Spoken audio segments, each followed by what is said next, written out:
ஒரு பெண் ஒரு ஆணை வெறுப்பதுக்கு காரணம் என்ன? பிடிக்கலைன்னு சொன்னாலும் சும்மா தொந்தரவு செஞ்சால் வெறுப்பு வரும். நிறைய பெண்களை தெரிஞ்சு வச்சிருப்பாங்க. கேட்டால் தோழின்னு சொல்றது. ஆனா பழகுவது பார்த்தால் அப்படி தெரியாது. அவங்க கிட்ட நாம் எதை எதிர்பார்க்கிறோம்னு தெளிவாக சொன்னாலும் அதற்கு முக்கியத்துவம் தராமல் அலட்சியப்படுத்தும் போது, பெண்ணுடைய உணர்வுகளுக்கு மதிப்பளிக்காமல் நடக்கும் பொழுது, சத்தியத்தை உடைக்கும் போது, சொன்ன வார்த்தைக்கு மதிப்பளிக்காத போது, பொய் சொல்றாங்கன்னு தெரிஞ்சுதான் பெண்கள் கேட்பாங்க. ஆனால் அப்பவும் இன்னொரு பொய் சொல்லி சமாளிப்பது.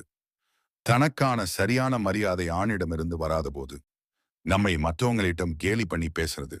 கேட்டா ஜாலிக்கு தானே, இதெல்லாம் எதுக்கு சீரியஸா எடுத்துக்கிறேன்னு சொல்லும்போது, தனக்கு முக்கியத்துவம் தராமல் வேற யாருக்காவது அதிக முக்கியத்துவம் தரும்போது, ஓவர் டாமினேட் பண்ணும்போது, பொண்ணுங்கன்னா எப்படி இருக்கணும்னு தெரியுமான்னு பேசுபவர்கள், வாழ்க்கையில எந்த கோலும் இல்லாமல் இருப்பவர்கள், வாயாலேயே வடை சுடுபவர்கள், தன்னை பற்றியே பெருமையா பேசுபவர்கள், ஒரே நேரத்துல 10 பொண்ணுங்களுக்கு ஹை மெசேஜ் அனுப்பிட்டு நான் உன்கிட்ட மட்டும்தான் பேசுறேன்னு சொல்லும்போது, நான் ஒரு ஆண், அதனால எந்த தப்பு வேணும்னாலும் பண்ணுவேனுங்கிற மனநிலையில இருக்கிற ஆண்களை பார்த்தால் எரிச்சல் வரும்.